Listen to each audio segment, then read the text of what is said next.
US President Donald Trump has said that Iran has agreed to never have a nuclear weapon. His statement comes just a day after Washington and Tehran announced a deal to end the war in West Asia. And while the US-Iran and mediator Pakistan say that the peace agreement was to be signed on Friday in Switzerland, and senior US officials cited in reports have begun giving details about the content of the deal. They say the Strait of Hormuz would reopen on Friday, while any sanctions relief or release of assets will depend on Iran meeting commitments under the deal. They said technical talks on Iran's nuclear program are expected to begin this week. Reports say that Trump, Vice President J.D. Vance and Iran's Parliament Speaker Mohammad Bagher Ghalibaf had already signed the text electronically. Now, asked by the G7 in France when the text would be released, Trump said it would be released sometime after formal signing on Friday.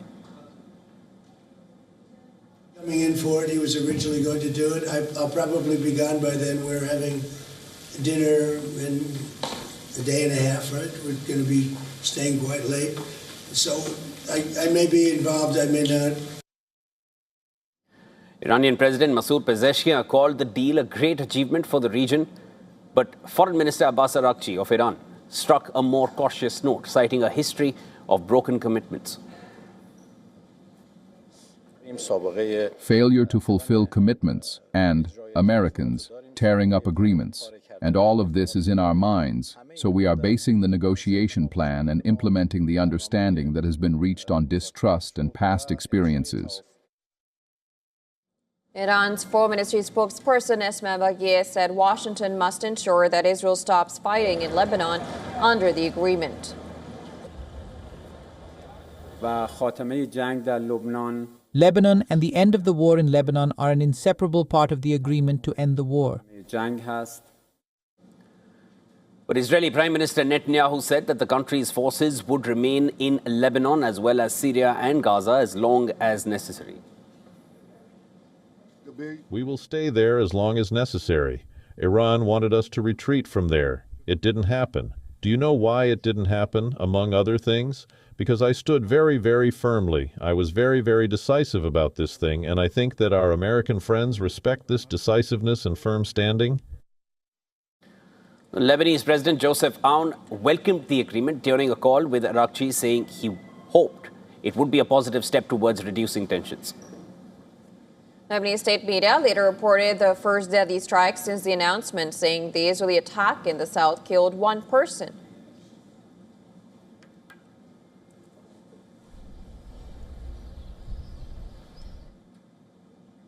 And to give us more details on this, our correspondent Susan Tarani sent us a report from New York. Let's listen in. With a healthy dose of skepticism, the United States and Iran seem to be moving into the next phase of negotiations after an initial agreement. Vice President J.D. Vance, Special Envoy Steve Witkoff, and Jared Kushner are set to attend Friday's formal signing ceremony in Geneva, with Vice President J.D. Vance expected to lead the technical talks going forward. But major questions still remain. The agreement itself is only about a page and a half long, that's according to Vance, and key details including sanctions relief, Iran's nuclear commitment, and regional security arrangements as well. Well, none of those have been finalized. Trump also credited China and Russia for helping pave the way for the Iran deal, praising Xi Jinping and Vladimir Putin for what he called their constructive role.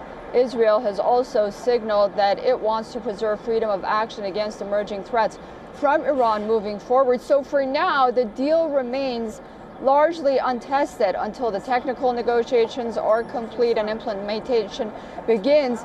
And it's clear what actually is in that text and what the two sides have agreed to. Any prediction is speculation. And as we all well know, from now until Friday is a lifetime when it comes to the West Asia conflict. So let's see what happens. Susan Tarani reporting from New York for WION World is One.